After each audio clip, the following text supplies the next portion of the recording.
Assalamualaikum warahmatullahi wabarakatuh. Perkenalkan, nama saya Muhammad Afridha Hazan dengan NPM 223507047. Di sini saya akan membawakan video tentang untuk memenuhi tugas UTS mata kuliah anti korupsi. Menurut perspektif hukum, definisi korupsi secara gamblang telah dijelaskan dalam 13 buah pasal dalam Undang-Undang Nomor 31 Tahun 1999 yang telah diubah dengan Undang-Undang Nomor 20 Tahun 2001 tentang pemberantasan tindak pidana korupsi. Berdasarkan pasal-pasal tersebut, korupsi dirumuskan ke dalam 30 bentuk atau jenis tindak pidana korupsi.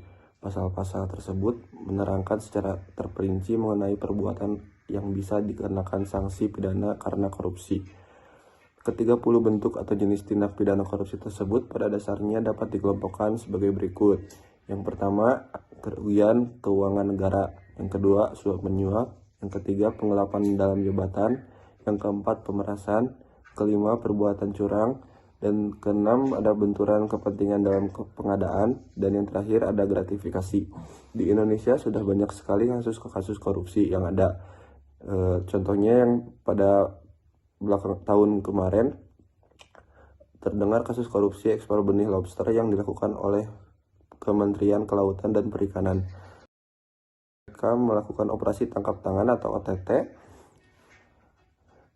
yang dilakukan pada Rabu tanggal 25 bulan 11 sekitar pukul 00.30 di sejumlah lokasi, yakni Bandara Soekarno-Hatta, Depok, Tangerang Selatan, dan Bekasi. Total ada 17 orang yang diamankan dan diperiksa KPK, termasuk Menteri KKP Edi Prabowo dan istrinya yang juga merupakan anggota DPR, serta 2 orang dirjen di Kemitraan Kelautan dan Perikanan, serta sejumlah staf khusus Menteri Edi, staf istri Menteri Edi, juga pengusaha. Dalam kasusnya, Edi Prabowo bersama sejumlah anak buahnya diyakini menerima suap sejumlah 77.000 US dollar dan 24,6 miliar rupiah atau totalnya sekitar 25,75 miliar. Uang itu berasal dari para pengusaha pengekspor benih lobster atau BBL terkait percepatan pemberian perizinan budidaya dan ekspor.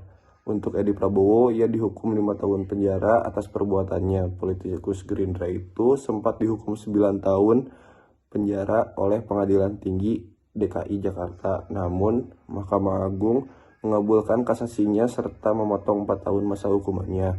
Hal ini kemudian menjadi kontroversi atau menuai kritik sebab pertimbangan MA ialah karena Edi Prabowo dinilai sudah bekerja baik saat menjadi Menteri Kelautan dan Perikanan.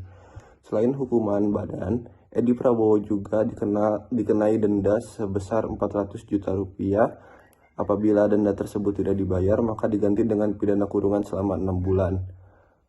Edi Prabowo juga diwajibkan membayar uang pengganti sejumlah 9,6 miliar rupiah dan 77.000 US dollar apabila tidak membayar dalam waktu 1 bulan setelah putusan pengadilan memperoleh kekuatan hukum tetap, maka harta bendanya disita oleh jaksa dan dilelang untuk membayar uang pengganti tersebut. Jikapun hartanya tetap tidak mencukupi, maka pidana dipenjara selama 3 tahun.